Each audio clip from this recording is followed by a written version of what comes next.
organization. The LWVFA and our co-sponsors thank the candidates for taking this opportunity to meet with you.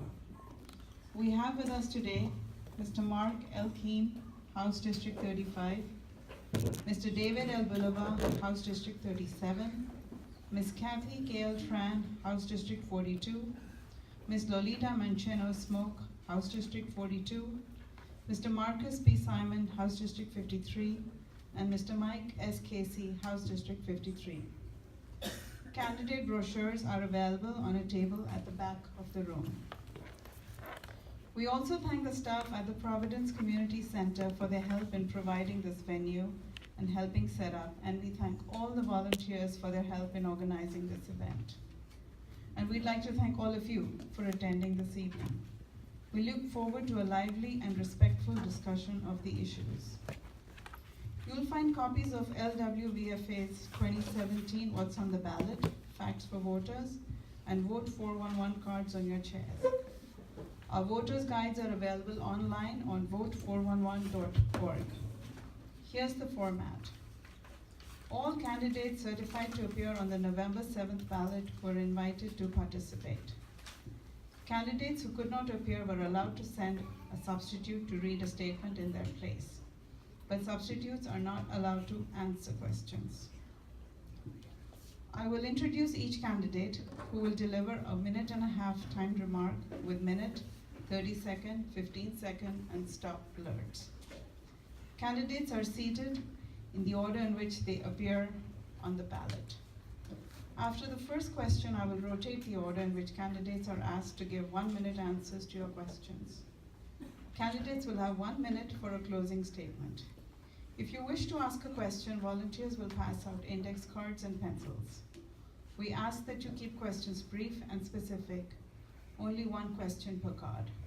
Make your questions general enough so that all candidates can answer it. Our volunteers will collect and sort the cards and hand them to me. Please hold your applause until after the Q&A. All of your questions will be typed up and sent to the candidates following this forum. If your question is not presented here, they will still know your concerns. We have set aside 15 to 20 minutes after the Q&A for you to talk to the candidates. The candidates have agreed to these rules. So let's get started. I would like to call upon Mr. Keem to give his opening statement. You have 1.5 minutes, sir.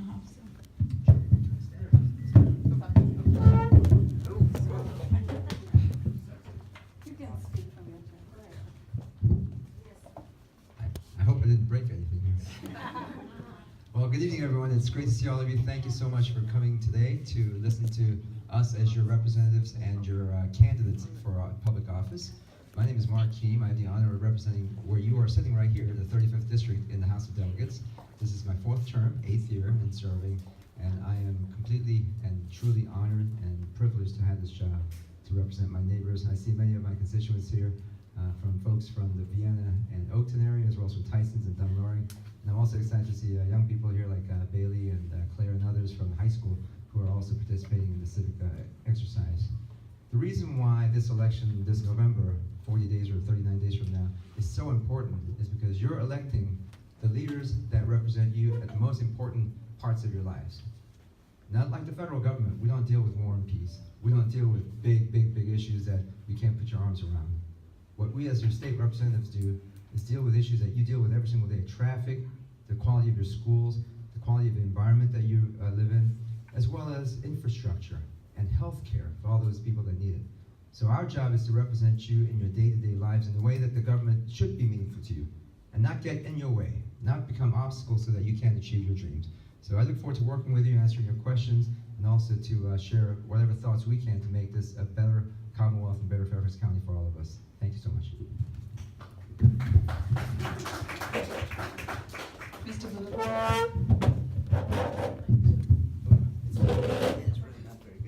Mark. All right, I'm David Bulova. I represent the 37th District in the Virginia House of Delegates. That's the city of Fairfax and parts of Fairfax County stretching out to the west. And it's been an honor to be able to represent my constituents since 2005, and I want to thank the League of Women Voters and all the organizers for having this wonderful event. I grew up up here in Fairfax County, raising my 3 kids here, and I want to make sure that they enjoy the same quality of life, if not better, than I had. And so my focus in the General Assembly has really been on those quality of life issues. There's a couple of things that really guide me with respect to the General Assembly. I strongly believe that we have to have a strong multimodal transportation system in order for our economy to thrive. It's one of the reasons I was very passionate for the 2013 transportation plan that's putting billions of dollars into our infrastructure. I believe strongly that our environment and our economy are linked. And so I'm just as proud of the fact that I have a 100% rating for the League of Conservation Voters as I am that I was recognized by the Virginia Chamber of Commerce on my work on career and technical education, which leads me to the last thing, which is education. There's no greater thing to invest in than education, and I have worked behind the scenes on the Standards of the Learning Innovation Commission. We got a lot of work to do in Virginia. I'm really excited about the prospect of being reelected in 2018 for that session. It includes expanding healthcare in Virginia, dealing with identity theft and making sure we close some of those loopholes, and then also pushing forward nonpartisan redistricting reform. So I'm looking forward to your questions and a great evening. Thank you, Mr. Bolova. Ms. Tran.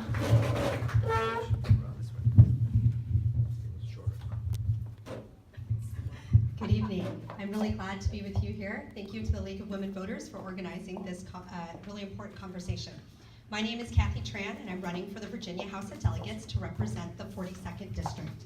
The 42nd District is located entirely within Fairfax County and covers parts of Mount Vernon, Lorton, Springfield, and Fairfax Station. I came to this country as a refugee when I was almost 2 years old from Vietnam. At the end of that war, my parents were determined to raise their family in a country that offered hope, opportunity, and freedom. And I'm running in this race today to make sure that we're safeguarding these values. I'm a mom of 4 and the president of my PTA, and making sure that the state invests in a world-class public school system is one of my top priorities. I've also dedicated my entire career working to make sure that all Americans have the skills they need to succeed in their own careers. So I want to make sure that we're growing an economy by investing in the people, and I want to take my expertise of helping workers, including veterans and military spouses, to Richmond, and making sure that all Virginians have the skills they need to thrive and reach their full career potential. And lastly, I want to make sure that we're safeguarding our most sacred rights, access to high quality, affordable health care, and protecting women's access to critical reproductive health services, as well as making sure that we're a welcoming and inclusive Virginia for everybody. So I look forward to tonight's conversation, and thank you very much for this opportunity.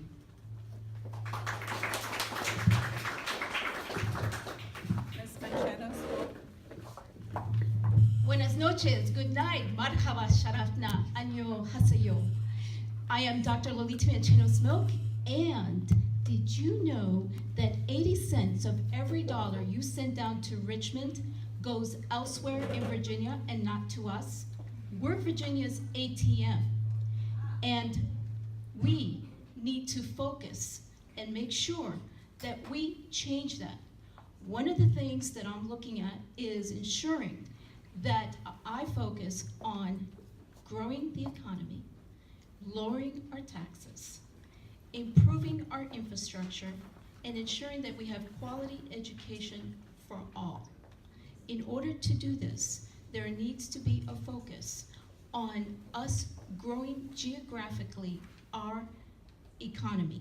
And for a state that has riches in human resources, in natural resources, and a strong infrastructure and ports, we need to incentivize our economy and investments in our economy so we can in turn ensure that we address all the issues and concerns of our community. As a resident of Virginia for 21 years and of South County, I commit to you to earn your trust, to work hard to be worthy of your vote this November.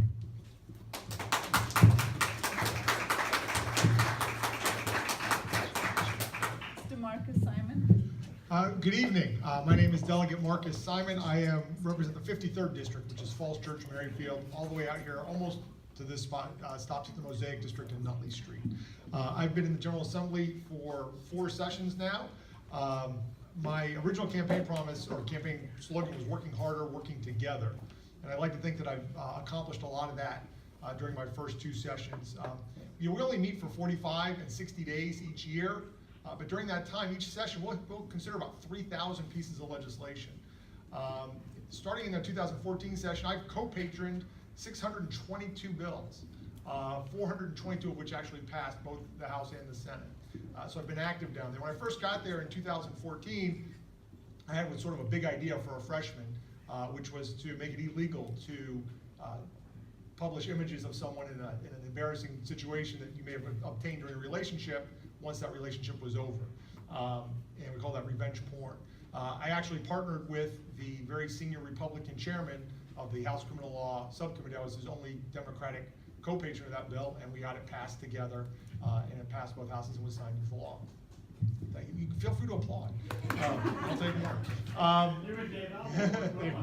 So, 2016, I had Republican co-patrons in my fair housing bill. We had more than ever. And I even, with the House Majority Whip, co-patroned a bill to make Virginia the first state in the country to regulate daily fantasy sports. So we're outnumbered by quite a bit, and a lot of things get very contentious down there, but when we work hard at it, we can work together to get things done. I'll have more to say. I look forward to your questions.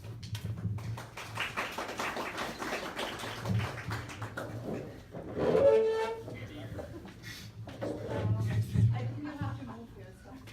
You could come to the podium if you prefer that. No, I'll just Or stay there. okay. Where's my notes?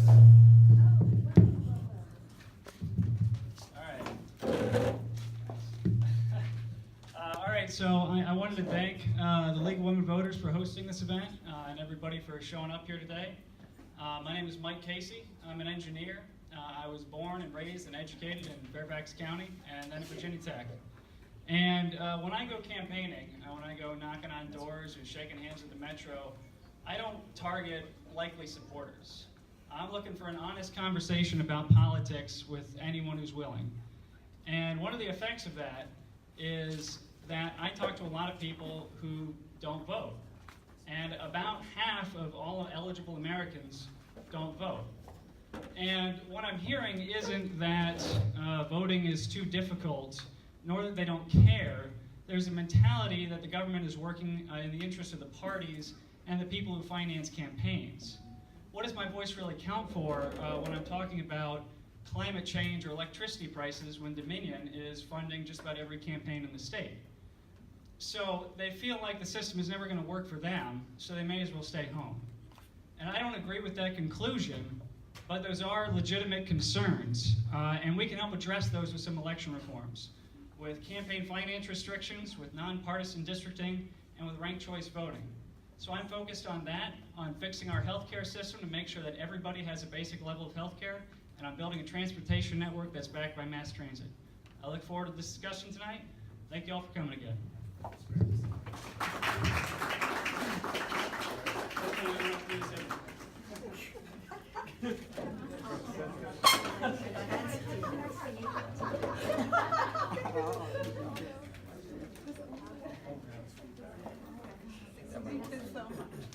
You're working for us.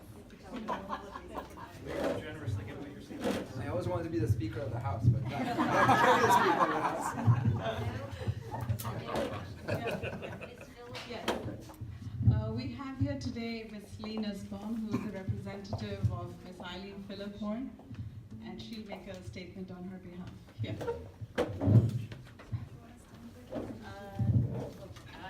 Stand wherever is easiest. I'll stand in between these two. So, good evening, everyone. My name is Lee Nussbaum. I work for Delegate Philliphorn, and thank you for giving me the opportunity to speak on behalf of my boss, who represents the 41st District in the House of Delegates, which includes Burke, Springfield, parts of Springfield, Fairfax, and Fairfax Station. And Delegate Philliphorn wanted me to make sure that you all knew how sorry she is that she couldn't make it here tonight. And just on a brief personal note, it's very neat to be here addressing you all because my grandmother used to be the president of the Norfolk chapter of the League of Women Voters. But Delegate Filler-Corn has served in the House for 7 years after winning a special election in 2010. She currently serves on the Commerce and Labor, Finance, and Transportation Committees and serves as Vice Chair for Outreach of the House Democratic Caucus. And since her first election, she's introduced and passed over 25 pieces of legislation under her name and had her legislation incorporated into many more important landmark laws, whether advocating for people with disabilities, combating sexual assault, increasing child care protections, cutting red tape for small businesses, improving our roads, protecting our schools, or encouraging innovation. Delegate Filler-Corn has been at the forefront of all of these issues. Just this past session, she passed legislation that allows women to purchase a year's supply of birth control at one time, a law that ensures that parents are properly notified about bullying incidents, and legislation that teaches high school students about the law and meaning of consent. Delegate Filler-Corn considers herself fortunate to have the League's support during the 2017 session for several bills, including one that would allow citizens who were naturalized after a voter registration deadline to be able to register to vote, as well as a gun safety bill. Delegate Filler-Corn focuses on common sense solutions to make a difference in the lives of all Virginians, and her specific legislative achievements are further detailed in the literature in the back of the room. And if you live in the 41st District, I hope she'll have your vote on November 7th. Thank you so much.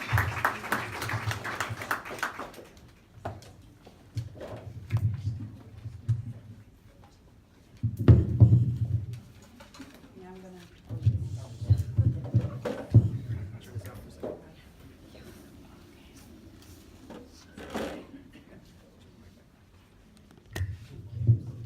So we'll start with the questions.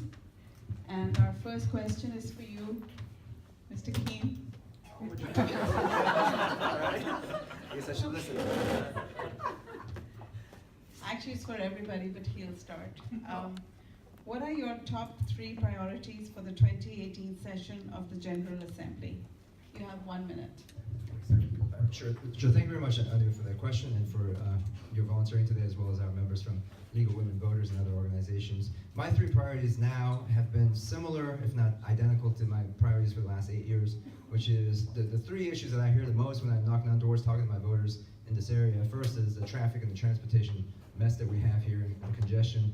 The good news is we have a lot of people coming here because of the jobs and the strong economy. The bad news is they all want to live in the same places that we all already live in. And so to the extent that we have a lot of traffic, we want to make sure we have congestion relief. One of those possibilities, of course, is the metro extending all the way to the Dulles Airport. We want to make sure that we find a dedicated source of funding so that the metro is not held hostage by Maryland and DC. The other 2 issues that are most important to my constituents as well as me as a family man is education of our school system and our kids.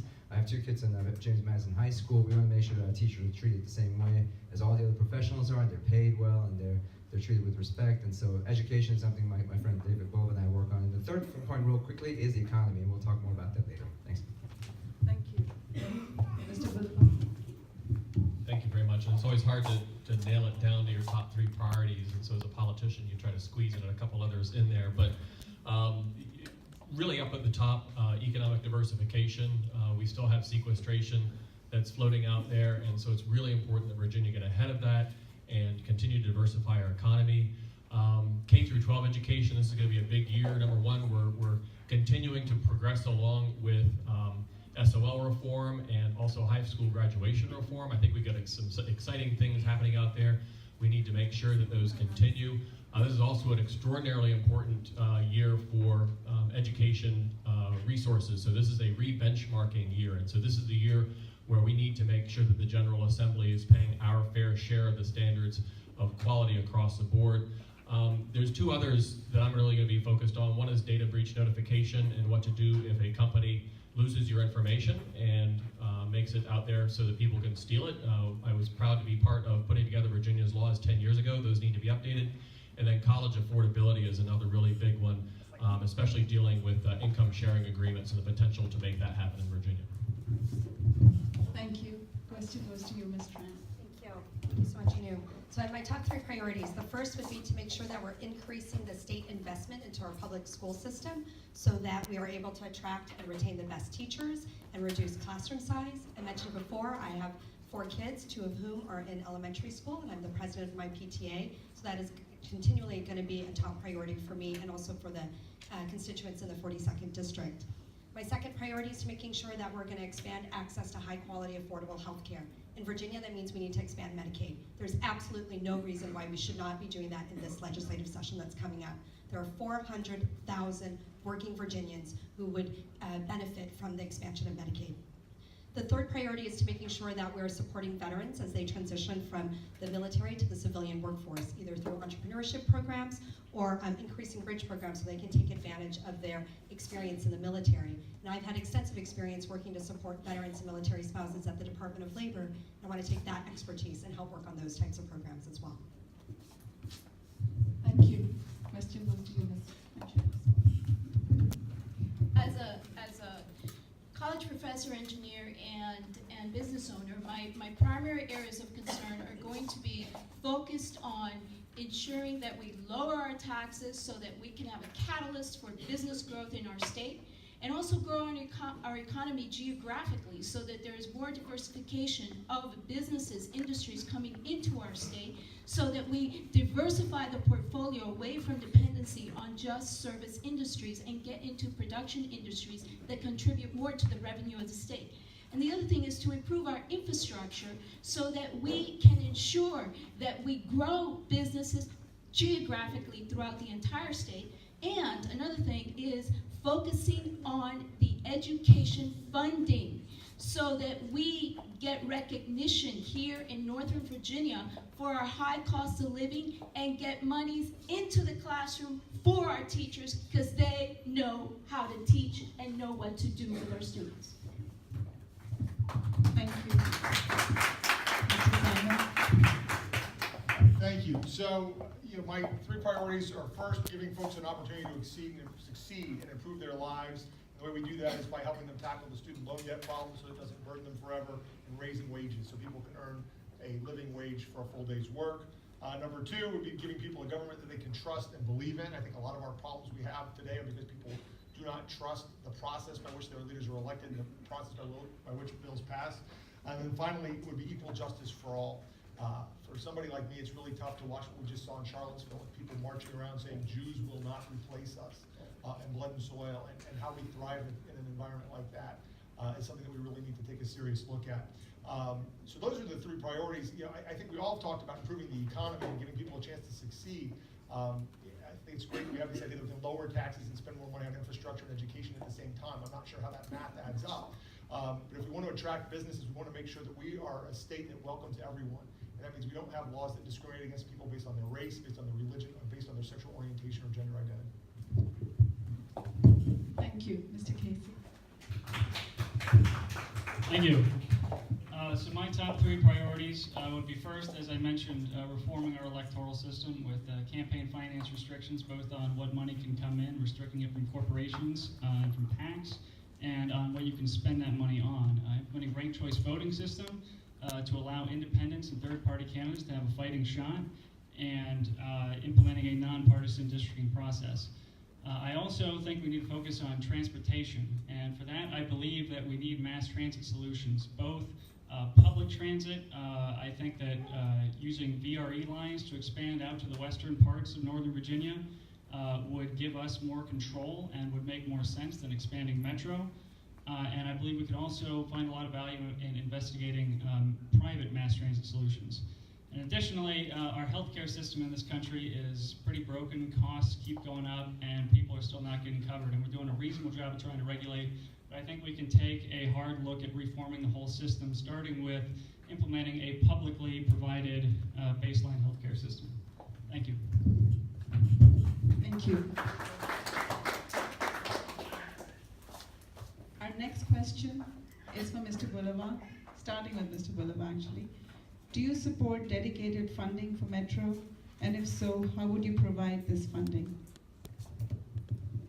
Thank you. That's a great question. And yes, I do support a dedicated source of funding for Metro. I think it's important that they be able to rely on a funding stream. I don't think that necessarily has to come from a new tax. I think that means that we need to identify that out of the general fund and make sure that that's set aside based on the needs of the Metro system. I think think Governor McAuliffe and Governor Hogan are pretty much on the same page with respect to the fact that we also don't want to write a blank check to Metro and it not to be used effectively and efficiently. And so certainly Metro is going to need funding in order to be able to get themselves out of the situation they're in. And so they need that upfront support now, and it needs to come with measures and metrics to ensure that that money is being spent wisely and that we're getting the bang for the buck that we need for Metro. But absolutely, we need to go ahead and fund that. My understanding is that's one of the governor's priorities that he's going to include in the budget this year.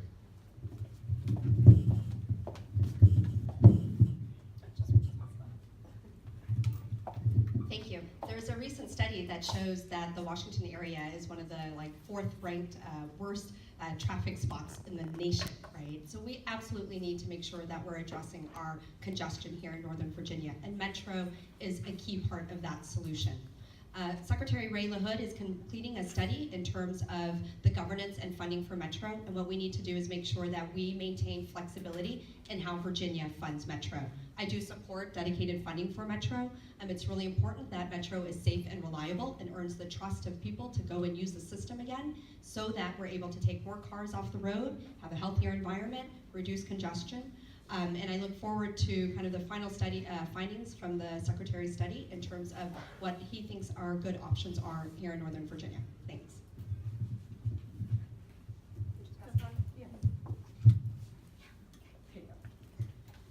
I absolutely support the funding, dedicated funding to Metro, but I think we need to also recognize that there are problems beyond just funding. And one of the fundamental things that we need to consider when we're investing hard-earned tax dollars and making investments is that we establish accountability of the organization's leadership. When we don't have accountability and performance metrics in organizations, they fail.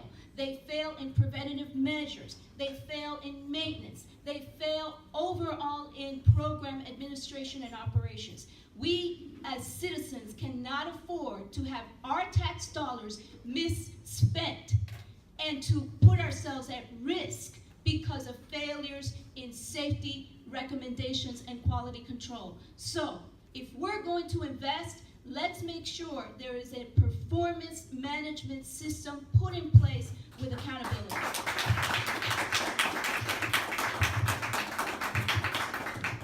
Yeah, I think we all agree. I associate myself with David Bulova's comments on this, as I often do. I think we all agree that there ought to be a dedicated funding source, and it's just a line item in the budget, so that Metro knows that they can count on that money every year. They don't have to come begging for it, and they're not certain they can start to do the long-range planning that an organization like that needs to do. And I think we all agree that, again, it doesn't come as a blank check. It comes with accountability, and that's going to be key as well. And that's why I think it was great that the governor stepped up and on our dime had Ray LaHood go ahead and start a management study and begin to look at some of the management issues that are plaguing Metro. I think we should continue that kind of an effort.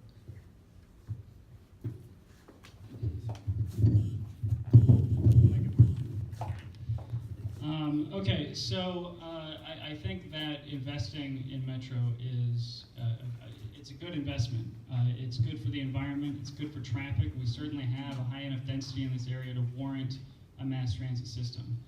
And in terms of accountability, certainly Metro has had a lot of issues over the years. I think Wiedefeld is doing a pretty good job nowadays.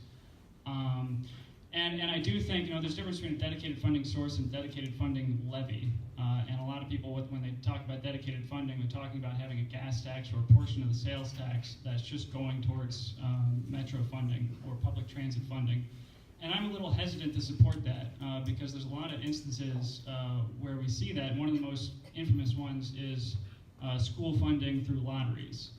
And what we've seen in states that fund the schools partially through the lotteries, it's a great PR thing.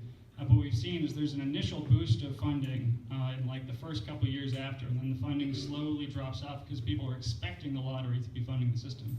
So I support a dedicated funding source, but not a dedicated funding levy. Thank you.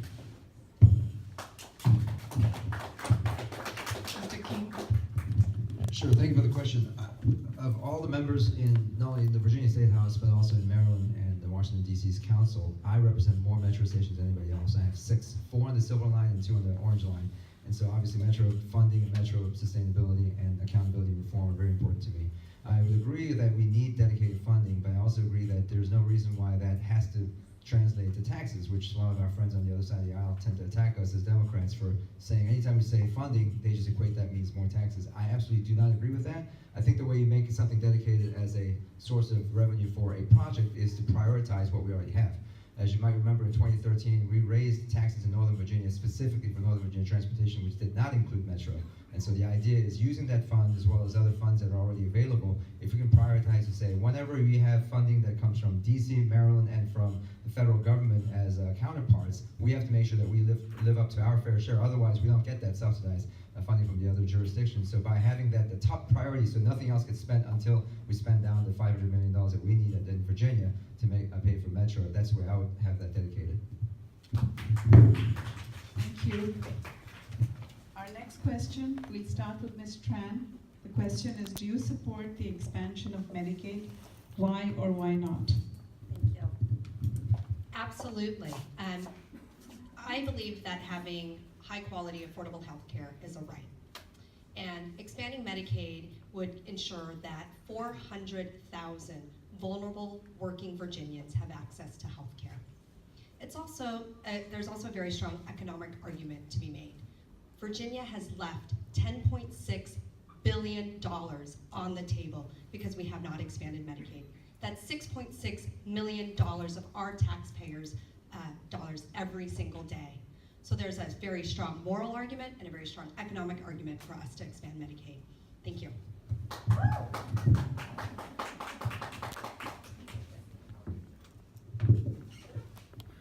Medicaid was created to ensure that we protect children, the disabled, and elders in our community. That was the purpose, and those that are impacted by low income.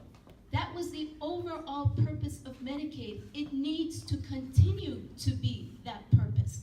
For us to expand Medicaid to incorporate people that are 138% above the minimum wage is no longer the initial mission of Medicaid. We need to reform healthcare.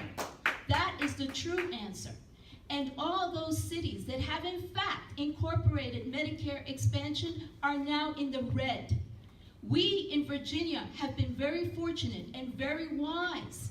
We want to ensure the safety and health care of all people, and we need to ensure that we eliminate the middleman and let the states manage it.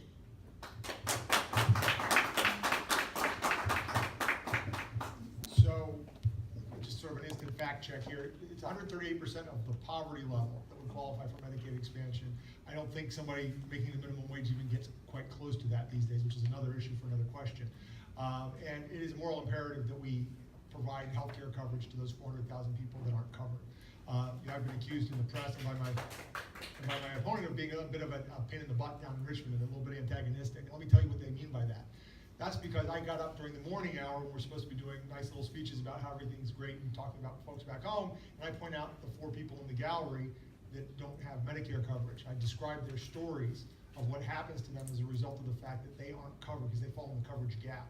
They make too much money to qualify for traditional Medicaid, not enough money to be able to afford a subsidy on the exchange.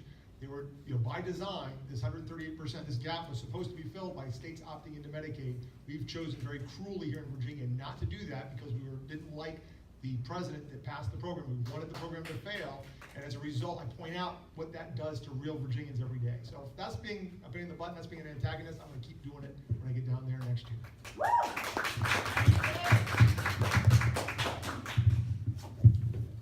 So I believe that expanding Medicaid under the ACA guidelines absolutely makes sense. I think that certainly with the federal money on the table, it's a no-brainer. But even without that, I would support it. There's a lot of people who need good health care. But I only support it under the current paradigm that we have of a centralized insurance-driven healthcare service, which has a lot of flaws. The primary flaw is that nobody in the decision-making process has any incentive to control costs. And that's part of why the costs keep jumping up. So personally, while I would support the Medicaid expansion under that current paradigm, I believe we need to move towards a system of providing a baseline level of healthcare service and then open up the power of the free market for everything on top of that. Thank you. Thank you. Mr. King? Sure, thank you. There are very few things I agree with Vice President Mike Pence, but one of the things I agree with him was when he was governor of Indiana, he expanded Medicaid for Indiana. That means that he and his constituents, when he was governor, are receiving your taxpayer dollars every single day. You and I are spending our money through the federal government to Indiana. John Kasich, when he was governor of Ohio, also expanded Medicaid. So your funds, your money is paying for John Kasich's Ohioans, just like we are paying for Indiana's. West Virginia, among other states, many other states that are conservative, Republican-led states have expanded Medicaid. But beyond that, let's put it this way. Affordable Care Act by the Supreme Court and now by the inaction of U.S. Senate and U.S. Congress and President Trump's administration is and will be the law of the land for the foreseeable future. Medicaid expansion is still on the table as the only option that we have in Virginia to help our most vulnerable citizens. So let's get our heads out of the sand and understand and recognize the law of the land has that and requires that we spend our money on our own taxpayers and not on some other states.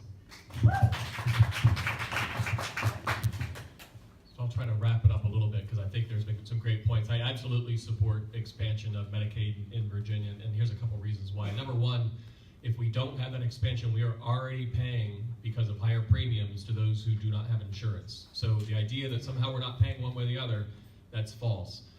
The second one is we are paying those federal taxes, just like Mark Keene went ahead and said.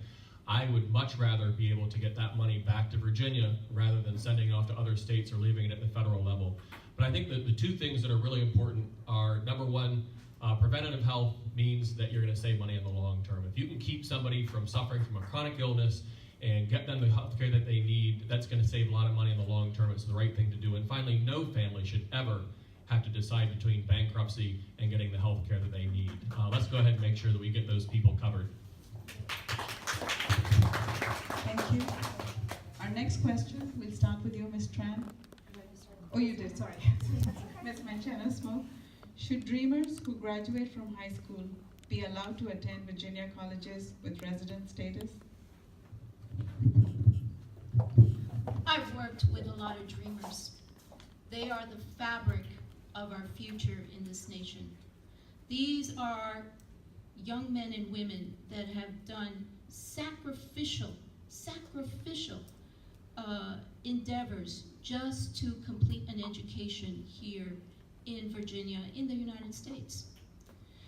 I believe that we should have the opportunity to enable these residents at this point of our state to have the opportunity to attend Virginia colleges.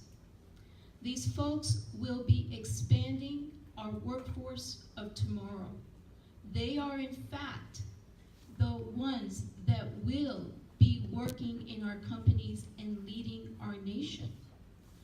They're high in number and they're high in caliber. They are part of us now, and we need to treat them as such.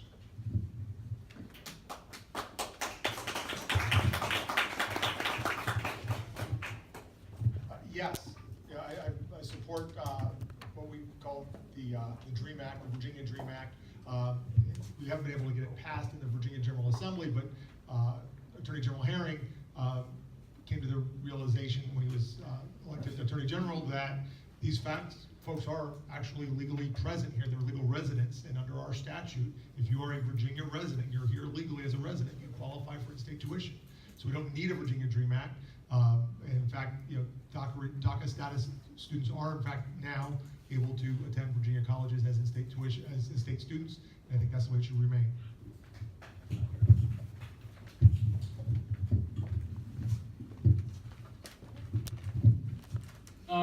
Yes, these people are our neighbors. They're part of our community, and everybody else who's our neighbor and a part of our community, we pay for their education, and I think that we should absolutely continue to do that for all people that fit that category.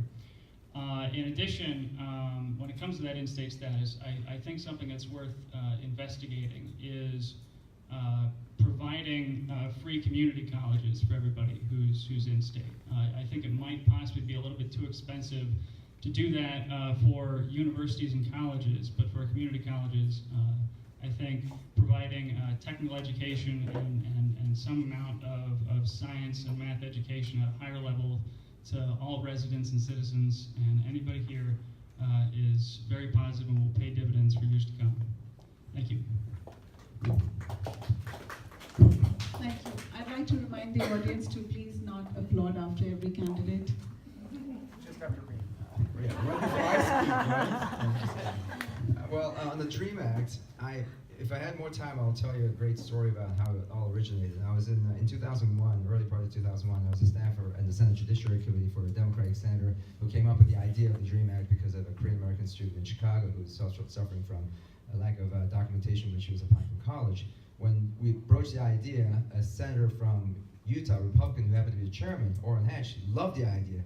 He came up with the name DREAM Act, which stands for Developing Resources for an Education for Alien Minors, DREAM Act. So it was a Republican idea that came up. And it would have passed but for the fact that comprehensive immigration reform kind of jettisoned it. I think not only do we have to support it, but there are two parts to it. And first is the in-state tuition, which Virginia already has. We have to make sure that we provide that opportunity for the kids to stay. But the second part of it is what happens after you give them their legal status? What happens once they start working under the DACA program?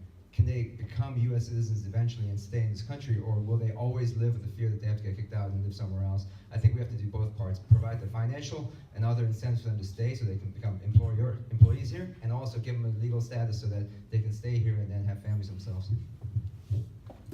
Thank you. Yeah, thank you, and I think I agree with everybody here.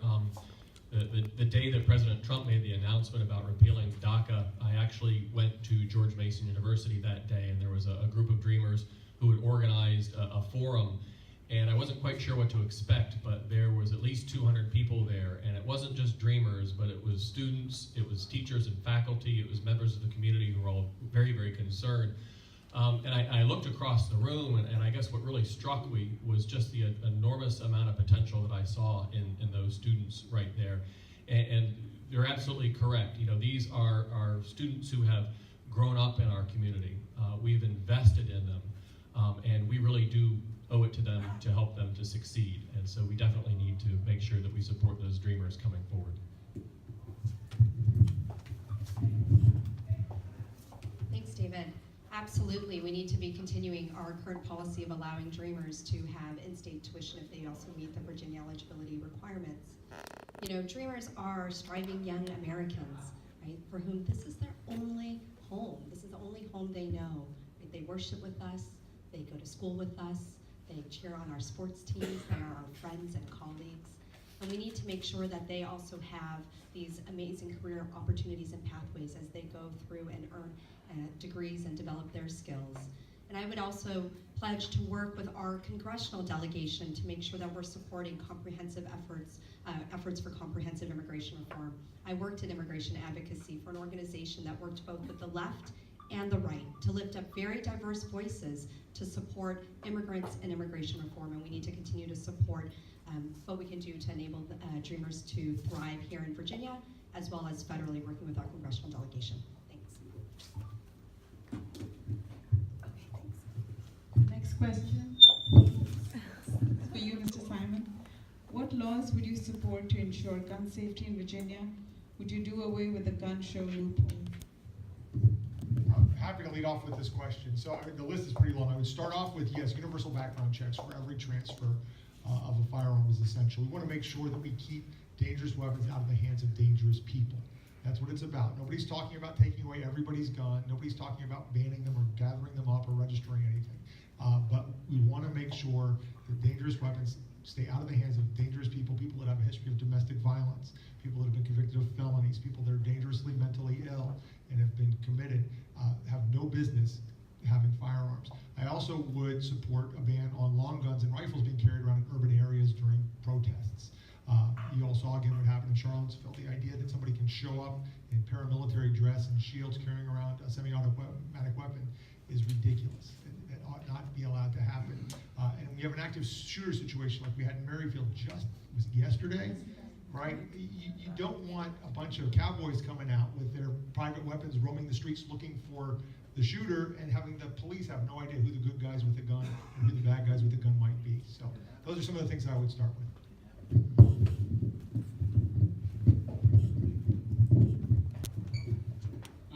I agree that we need to try to keep firearms out of the hands of people who shouldn't have them, of dangerous people, of convicted felons. And I would add as an addition that we need to make it as easy as possible for people who should be able to own a firearm to obtain one, because it is a right. And with that in mind, I would support requiring a permit to purchase a firearm in the Commonwealth of Virginia, and we can restrict that permit to residents only, and as a part of that, you'll have to go through a background check, you have to be in good standing with the Commonwealth, and that would both make it easier, it would make the process faster for people who are approved, and it would make it more difficult for people who should not obtain firearms. Thank you very much.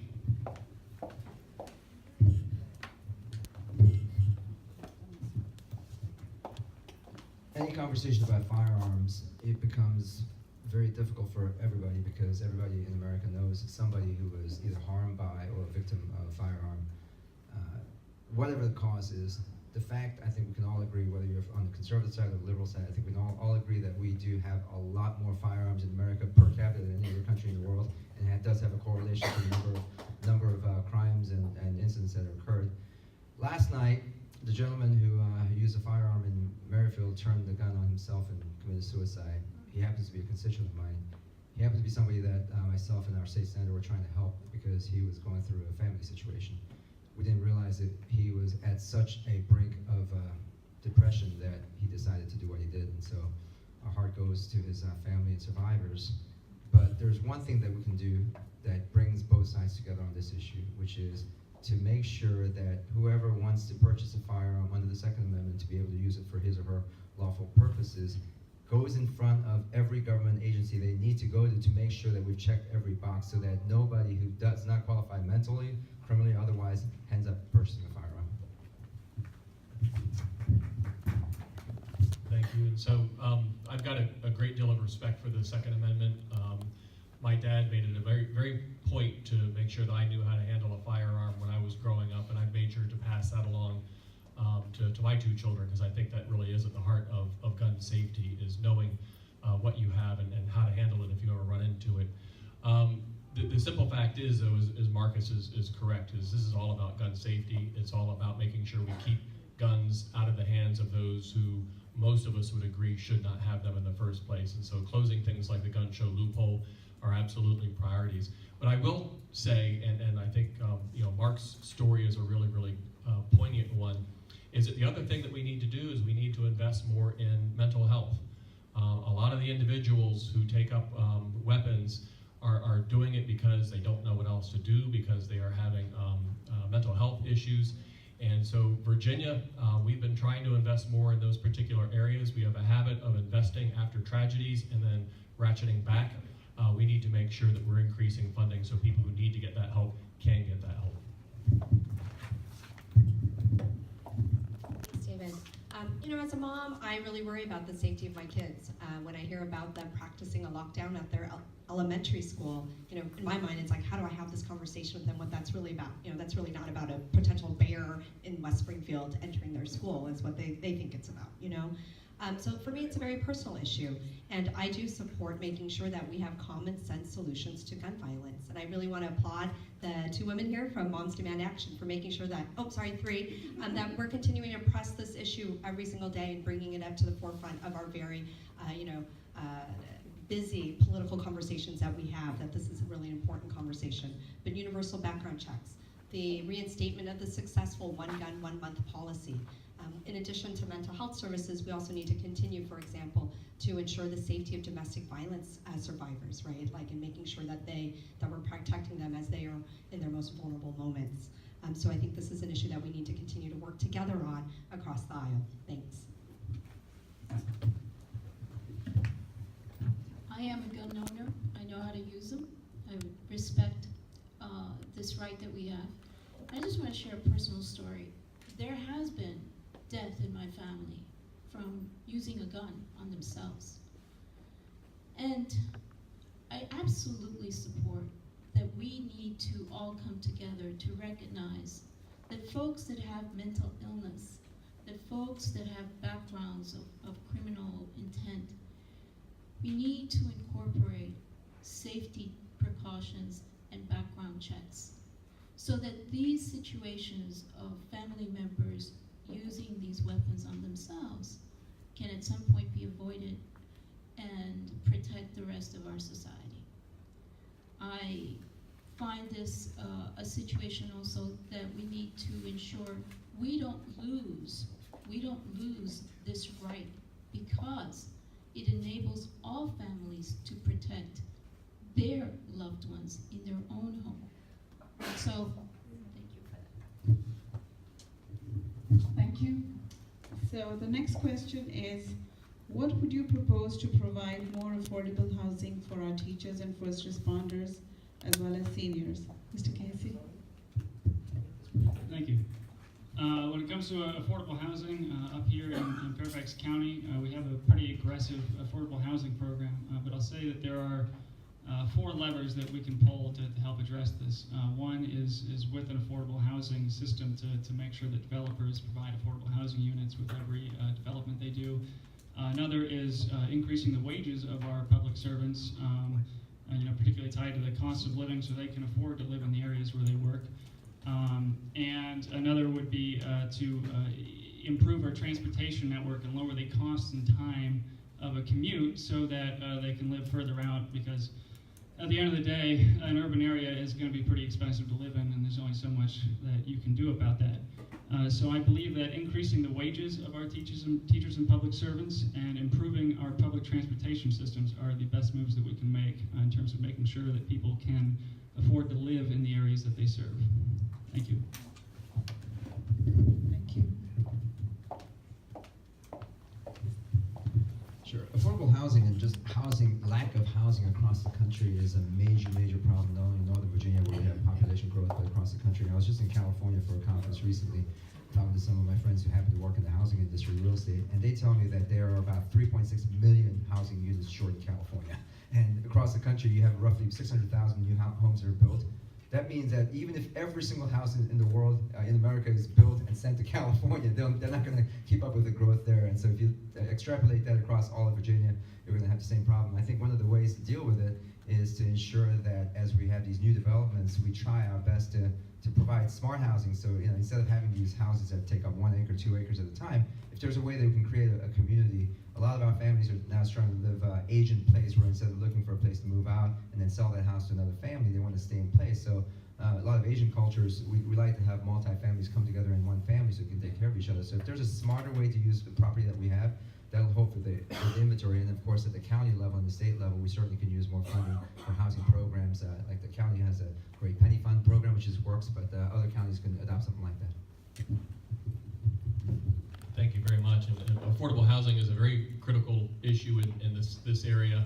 From an economic standpoint, we want to make sure that our teachers, our police, our civil servants are able to live where they work, and also a transportation issue. If they can't live here, they have to commute longer distances. In the General Assembly, we've been doing a couple things. Virginia Housing Trust Fund, we finally were able to capitalize that, which has made a huge difference, particularly with effectively ending homelessness among veterans. A couple years ago, I was able to pass a piece of legislation to give the city of Fairfax additional authority in order to negotiate with the developers to get affordable housing, and they're in the process of putting that ordinance together now, and I'm very proud of our city council for doing that. 2 other things, though, that I wanted to touch on. Number 1 is making sure that senior citizens can continue to live in their homes. And so tax credits in order for them to retrofit are very important, and also weatherization programs are critical. You can really make a house much more affordable if you can weatherize and keep the energy costs down, and that's something that we need to continue to focus on. So if you don't have stable housing, it makes it very difficult to learn if you're young, or go to work if you're older. builder, right, and most effectively, right? So having stable housing is such a critical part of our daily lives and kind of the assurance that we're going to be okay. So we absolutely here in Fairfax County need to make sure that we're addressing affordable housing issues. I spoke to a constituent who said that, you know, his daughter is a teacher in Fairfax County, and she actually had to move out because she couldn't afford to live here anymore, and now lives in like Loudoun County and commutes back here to teach. So we need to make sure that we are fully funding our schools and increasing our teacher pay, as well as pay for other civil servants such as law enforcement. We also need to make sure that we are funding the Housing Trust Fund. And I'd be open to a conversation around making sure that there's some dedicated funding for that fund. It helps to incentivize the building of affordable housing units when working with developers and such. And so really kind of exploring all those different options to making sure that we have as many affordable housing units as possible here in the county. Absolutely support having private and commercial partnerships so that we actually leverage in the negotiations for housing expansions and commercial projects the concept of incentivizing units to be included in the development. One of the things that I also would want to do is ensure that we consider having housing for individuals that have disabilities so that they can actually have normal lives and be able to live in units that have a community of support for them. This is part of the issue of homelessness and ensuring that people can live independently in specific housing, in specific communities, and there needs to be an incentive for commercial developers to have skin in the game along with public-private partnerships. Thank you. I'm a real estate attorney by trade. That's what I do as my day job, and so I'm all about making deals. And I think we want to give I agree with Delegate Bulova said, we need to give localities the authority to make deals with real estate developers. And so typically what they want is more density. And in exchange for giving them that extra density, you want to have the opportunity to have them set aside more affordable workforce housing. And I think probably a marketing campaign to go with that too. I have a lot of clients that say, oh, you know, we're ready to buy this townhouse, but I've heard that the house next door is one of these affordable units. What does that mean? Well, that means you're probably gonna have a firefighter or a police officer or a school teacher living next door to you. How does that sound? That sounds pretty cool, right? But that's not the image that people have of affordable housing. So I think something to market it, let's make deals with the deal makers. And then finally, what I'd say about the affordable housing issue is, we heard earlier about this 80 cents on the dollar goes to other parts of the state. Well, part of the reason we have 80 cents on the dollar go to other parts of the state, you don't wanna move the state workforce to Fairfax County. Trust me, we'd have to pay them a lot more, and it wouldn't really be very cost effective on the one hand. On the other hand, one of the things we spend our money on are prisons. We don't want any state prisons, and that would solve the affordable housing problem if we plopped a state prison right in the middle of Burke, but I don't think we want to go there either. Thank you so much. Our next question is for Mr. King. We'll start with you. Sure. What is your position on climate change and its relationship to the recent hurricanes? Well, let me start by a disclaimer that I am not a scientist unless you consider political science a science. And I don't know enough about the science, but I do know one thing, that if we don't do something about what we perceive to be climate change now, things can only get worse. And the reason I say that is because I do believe that man has a role in causing a lot of the climate changes that we've seen, as well as some of the other effects that create that pollution. So I do think that this is beyond argument from the left, from the right, conservatives, liberals. This is about us as business people and as members of society. How do we deal with this in a smart way? One thing that I do, I'm on the House Commerce and Commerce Committee where we deal with a lot of energy issues. One thing that we have to do is go beyond the traditional talking points, where you have Dominion Power on one side saying, we have fossil fuel and electricity and coal, and that is all we have, and that's all we're gonna offer you. Then the other side saying, let's use all this clean, renewable energy. We need to be able to come together, and I've been able to work across the aisle in creating a working group to bring solar for the first time in Virginia. And I'm hoping that that kind of good faith, goodwill opportunity will create more opportunities so that we can overcome not only climate change, but cheaper energy for everybody. Thank you, Mark. And yeah, climate change is absolutely real, and it has huge implications for Virginia. I had the pleasure of serving on Governor Kane's Climate Change Commission a couple of years ago, and looking at the potential impacts, whether that schools, whether it's on our agriculture, whether it's on the Port of Hampton roads, and the billions of dollars that we need to protect our port, which is one of the most vulnerable in the nation. Virginia has a lot to lose if we don't step up to the plate. Now the thing is that we have an opportunity here to take a hold of an economic boom that's associated with clean energy.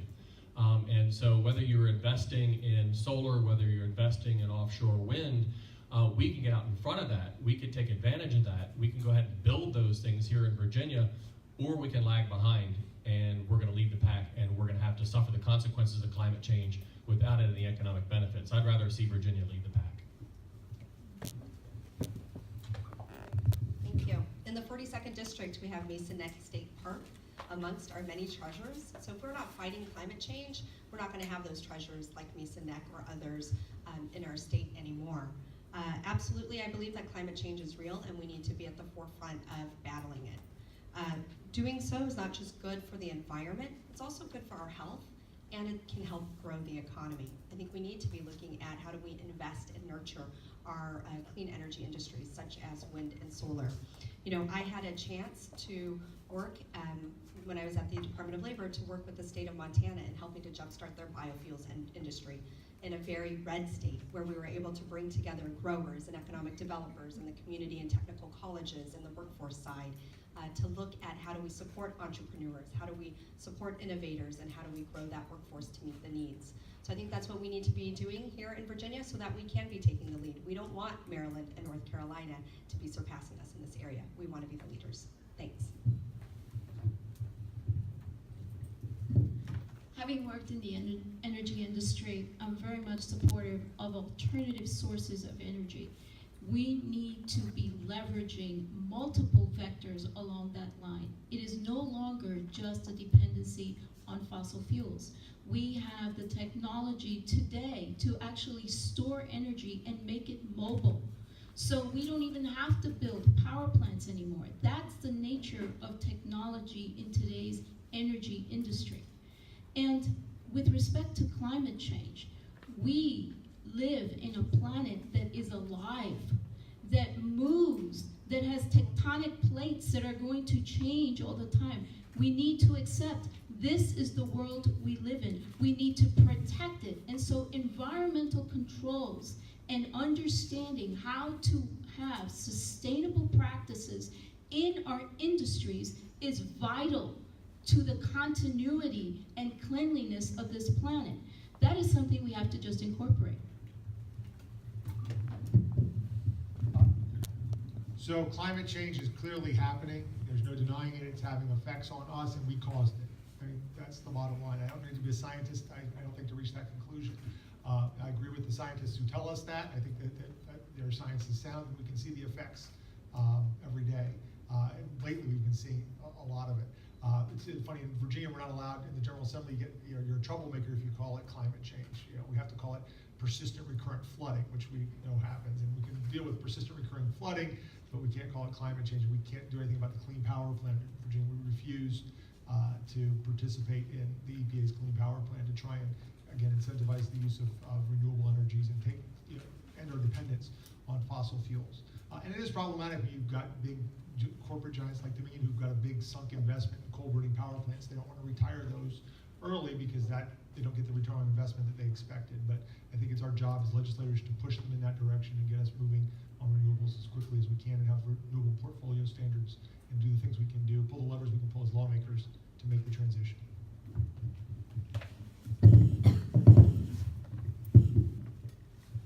So this year it hit 108 degrees in San Francisco, which most years it doesn't get above 85. Last year, Christmas was warmer than the 4th of July here, and it was snowing in the Sahara Desert. So something is happening. Something is happening to our environment, and the smartest scientists we have who are investigating this tell us that it's because of a greenhouse effect. It's because of human consumption and human burning of fossil fuels. And now another thing I want to say is that the Apollo project is oftentimes held up. Going to the moon is oftentimes held up as one of the greatest human achievements. And part of why is that there's almost nothing bad about it. It's just a dream, and it's something where we took weapons of war and we did something great with it, something where we all came together and did something amazing. And I think there's an opportunity to do that here. There's an opportunity for a massive project to invest in nuclear power, in solar power, in wind power, and to scale back our consumption while maintaining the growth we need for a strong economy. Thank you. Thank you. Our next question is for Mr. Bolivar. Can't read without them. Several bills recommending methods for redistricting reform were proposed in 2016, but were tabled in committee. How can we get bills like this out of committee? Would you support a bill requiring a switch to nonpartisan or bipartisan redistricting?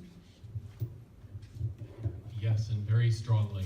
I think when you look at a lot of the problems we're having at the federal level and the issues that we are trying hard to avoid in Virginia with respect to partisan gridlock really come down to our broken system of redistricting. And so what we have is very strong Republican districts, very strong Democratic districts, and very few where an election in November is going to be meaningful. And I think that's been deleterious to our entire democratic process and our entire democratic system. And fixing that will go a long way. The problem is asking one side or the other to give up the power of redistricting is very, very tough. And so how do we do this? Well, it really comes down to great organizations like League of Women Voters, like One Virginia 2021, that reach out to members, delegates, and senators who either haven't taken a position or have voted against these measures, and let them know that you're going to base your vote on that. If they don't think that you're going to base your vote on it, they're not going to change. But I think it's the right thing to do for Virginia, and I hope everybody would contact their legislators. I think this is an excellent question, and one of the most important ones that we're facing in terms of what's at stake in this election this year, with the census coming out and the lines to be redrawn. What's key to our democracy is making sure that every single one of our voices is being heard in our government, it's being represented. And when you have district lines that are drawn to benefit one party or one person, that doesn't happen. So I fully support having an independent, nonpartisan commission assess and redraw our district lines. But we can't stop there in terms of making sure that every voice is heard in our democracy. We need to also be tackling campaign finance reform and making sure that we reduce barriers to voting. So all of that together will get us, I think, the end goal of what this question is really focused on is how do we make sure that our voices are heard in our democracy. Thanks. We've all experienced the impact of redistricting, and today we actually have the technology. There is technology, there are ways and methodologies to incorporate nonpartisan, objective ways of redistricting an area. And why aren't we using it is really the question. Why are we continuing to focus just on party lines? We should be representing all of the people, and folks should be running to represent whoever is geographically positioned. However, if we don't use the tools that we have at our disposal today, we're then refusing to do anything about it. So I'm going to maybe take a little bit different tack on that. I think that the technology is the problem that's gotten us here. The real problem with redistricting that we have right now is the tools have gotten so precise and so effective that the politicians are able to use them in the 2010 census to draw very precise districts to achieve exactly what they want to do. And so I think what we need to do is, I think because the tools have gotten so accurate and so effective at political gerrymandering, we need to take that tool away from the politicians, and we need to put it in a nonpartisan redistricting commission. The second part of the question was, how do you get it out of committee? How do you stop doing that? And so I'll tell you again, it's sort of a theme here. You get labeled a troublemaker, like me, when you start to use the rules to get floor votes on things like this. And so I was able to get a floor vote on the minimum wage, for instance, something the Republicans really didn't want to have to go on the record doing. There are rules and tricks and things that you can do to put folks on the record about this, because as David said, you can't really hold people accountable for their vote on redistricting if they never have to vote on it. And it's only the 7 or 8 people in the subcommittee that vote on it. So we can do things to make sure that they're held accountable for it. Well, if I get elected, I think I'll be the only independent in the General Assembly, so I'd be happy to take care of redistricting, and then I'll be independent and nonpartisan. No, I support creating a commission independent of the legislature with members that are appointed by the governor and approved by the legislature to handle our redistricting process. There's no way to fully take the politics out of any system, but we can at least make a solid step forward. Another thing that I would say that several other states with independent commissions have implemented is to, after the redistricting is done, to put it up for a popular vote the same way we do for bond referendums. I think that is an important step that we should do in our redistricting process to ensure that people have faith in the lines, which is what gives them faith in the elections. Thank you.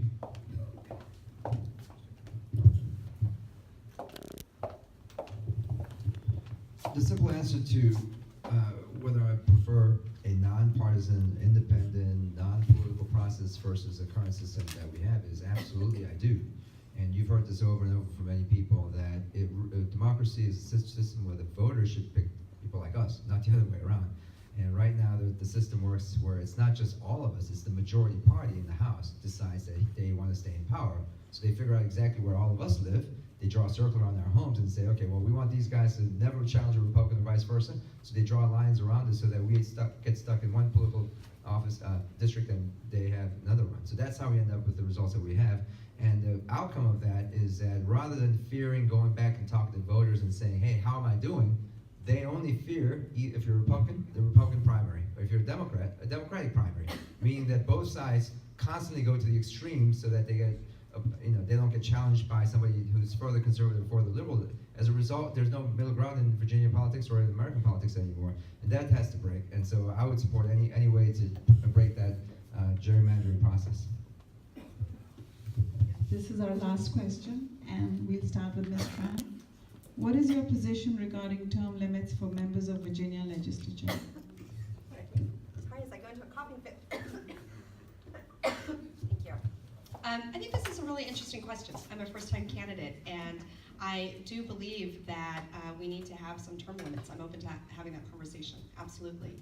Because what we need to do is make sure that our government continues to represent us, that we're breaking down barriers for people to run for office and to get elected and to be a voice for the community.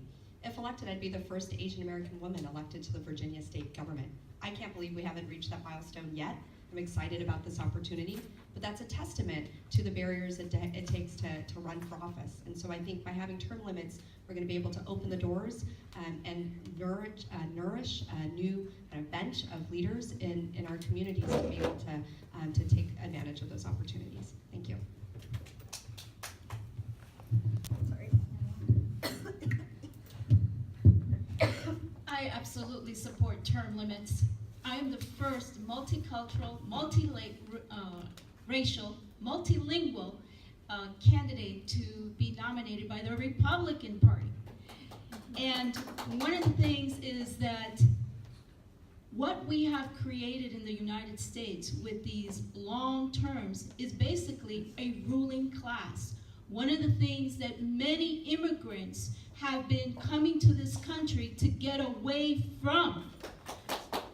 I'm even running for a position that's been held by one person for 24 years. The President of the United States can only do 2 terms, 2 4-year terms. Why should others get more than that? So in Virginia, the governor is term limited to just 1 term, and it's part of our system of checks and balances. The legislators are the institutional memory. We're part-time, so we're only down there 60 or 45 days a year. It's hard enough to learn what goes on in 45 days. By the time you kind of figure it out, I'm not through my 4th term, I'm still trying to figure it out. So I'm going to maybe surprise some of you, but I'm completely against term limits. I support a lot of the other reforms we talked about, so that if somebody's there too long and they're not responsive, we have a realistic opportunity to vote them out. I think term limits are the easy way out. You see, well, people stick around too long. Well, they stick around too long because they're in gerrymandered districts where they don't face real competition. They get all the incumbent finance that incumbents get, so there's not a real opportunity for people to raise money to kick them out. So we have all this incumbent protection stuff built into the system. That's the reason folks stick around longer than they need to. I think we need to solve those underlying problems, and then we don't need term limits. If we can actually have competitive races every 2 years or every 4 years, and then when somebody's been there too long, the voters can make the decision it's time for them to go. That's a much better system. I think the term limits is a real easy way out. Thank you.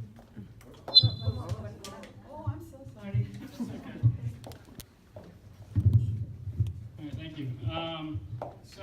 Term limits are a reasonable idea, and what they're trying to accomplish is to reduce corruption and to reduce the number of entrenched representatives, people who are entrenched because they have essentially the entire political system in their district built around them.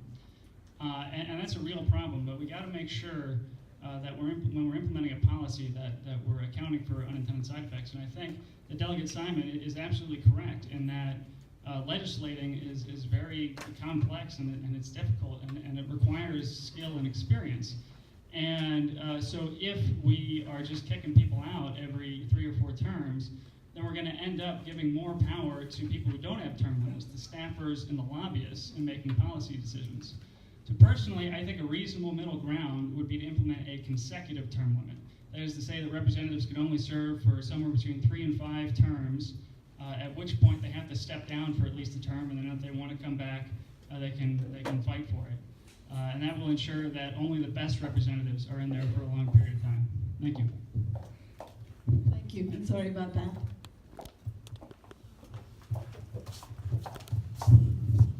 I like the idea of term limits, I think all of us do, because you don't want to have these career politicians. The reality, though, the side effect and the unintended consequence of term limits is that you create actually more politicians and more candidates than you actually get rid of. And here's the reason why. I used California as an example earlier. I actually lived in California when I was younger, and I still have a lot of friends in California politics. The moment somebody runs and wins a seat in the California State Assembly or State Senate, you know what they're doing? They're running for Congress, they're running for assemblies, they're running for something else right away. The reason is there's term limits. You've had freshman members, somebody who just got elected, freshman members who became speakers of the House. And as soon as they became Speaker of the House, all they did was curry favors with others so that they can then run for something bigger than that. So you create an underlying class of politicians and political cottage industry that comes when you have term limits, because everybody knows that he or she's going to be running for something else. The best term limit is when you have other reforms, gerrymandering, tougher primary systems, tougher voter accountability, exactly what you're doing so that you know exactly what your member stands for. And if you don't like the way he or she votes, you should be voting them out. That should be the term limits. The voter should say how long they serve you. I think that Marcus and Mark summed that up very, very well. And there is a big difference between an executive where you got one, like our governor, who's got enormous power, where it makes sense to have term limits, versus 100 members of the House of Delegates, which is part-time. And so there really is a fear that if we are constantly cycling in new people, you don't develop that level of expertise. And you will start to see the special interests, you will start to see the lobbyists hold more and more sway down there. I think this is a symptom of a larger problem, and I 100% agree that if you can fix gerrymandering, if you can put in a system of nonpartisan redistricting reform, you right-size the system, and so you have competitive districts, and ultimately you empower the voters to be able to serve as that stopgap, and they can impose term limits if somebody isn't performing how they expect them to.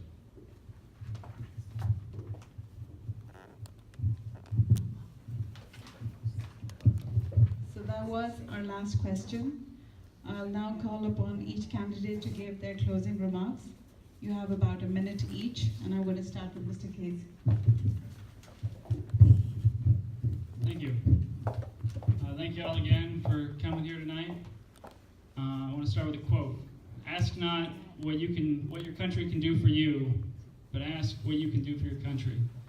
John F. Kennedy said that in 1961 in the midst of an explosion of civic and democratic engagement. And we should remember and emphasize that spirit and those values.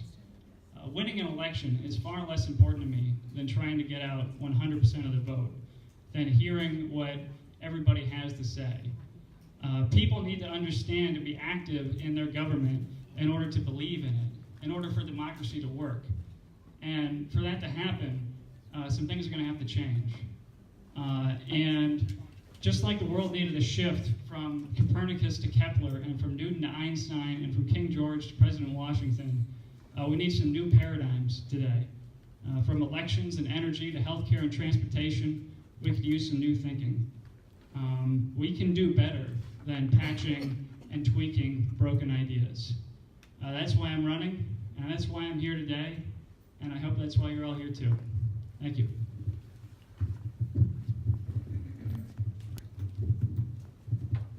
Are we ready? I'm sure you want to phone me. Okay. All right, well, thank you to the league again, and thank you all for the great questions. I think this was actually a really interesting and provocative and very civil debate that we've had here, and I think that this is a great opportunity for all of us to do that. I look forward, I hope with your support, to going down for a third consecutive term in the House of Delegates, where I'm going to continue to fight for the things that I believe in. I'm going to continue to stand up and be a loud advocate for sensible gun violence prevention measures, for raising people's wages so that a full day's work pays a livable wage that you can live on, for helping students escape the debt cycle that comes with student loan debt so they can succeed and move forward in their lives, and to make sure that Virginia is a place where everyone feels welcome to come and live and work and start a family, regardless of their race, regardless of their religion, regardless of who they love. Virginia is the greatest state, the greatest commonwealth, the greatest place to live. It's where I grew up, it's where I'm raising my family, but we have to work to keep it that way. It's not a given that it'll always be that way, but with your support, I hope to work to keep it the great place that it is. As a professor, as a business owner, as an engineer, I am committed to work for District 42 and to be your voice and your fighter for what is needed by our community in Richmond. I will work hard to earn your trust and be worthy of your vote this November. That is my promise to the district and to you, and I thank you for sharing this evening with all of us and allowing us to have this dialogue with you. It has been an honor. Thank you very much.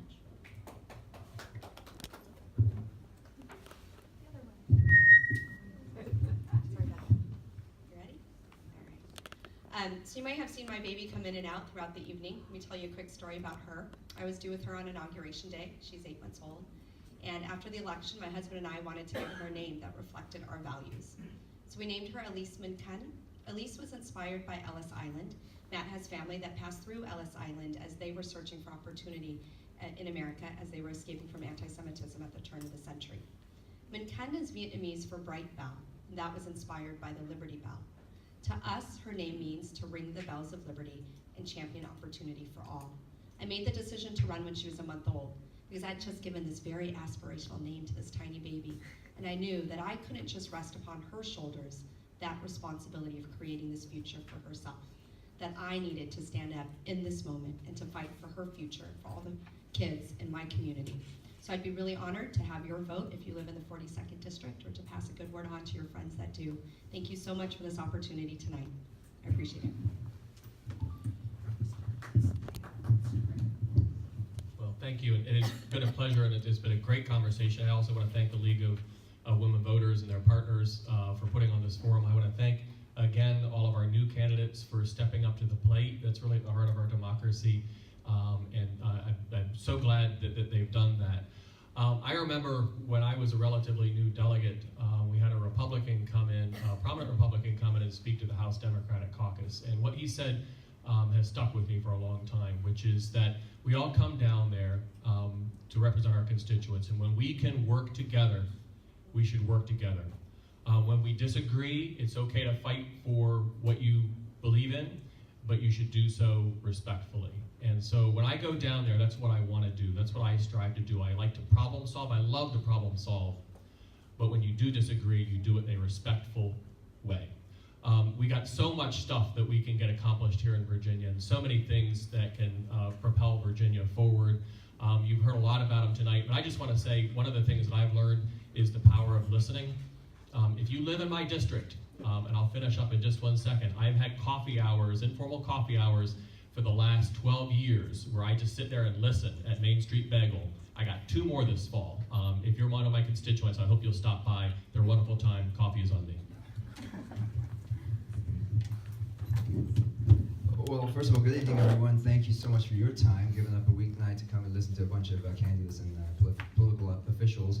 But this tells you why America is such a great country. It always has been and remains that way. Because this is the only country in the world where you and I, as regular folks, as regular people, can decide your future and decide what your state government delivers for you. Your county and the federal level is the same way. We decide what's important. And through the process of democracy, through the process of voting, we choose among us the majority who our leaders are going to be. And if you don't like what he or she is doing, you have the power to change that person. And yet sometimes we feel so helpless. When you saw what happened in national government last year and what's going on every single day today, you get so helpless that one person can change the political dynamic and conversation with one tweet. Well, this is about you having that voice once again, you having a seat at the table so that you decide your future. People like the folks you see up here as first-time candidates or as incumbents, we're here to serve you because we care about the exact same things you care about. We live in your neighborhoods. We have kids that go to schools here. We drive in the same traffic. So what we want to do is make sure that your state, your taxpayer funding is delivering the services that you deserve and your priorities are being addressed at the state level and not the partisan stuff. So with that, I want to thank you for supporting me in the last 8 years. I ask for your vote once again on November 7th. And finally, I want to thank Anu for the great work that you've done as a moderator, League of Women Voters, American Association of University Women, the Voice of Vietnamese Americans, and all the other volunteers and other organizations for sponsoring us today. Thank you so much.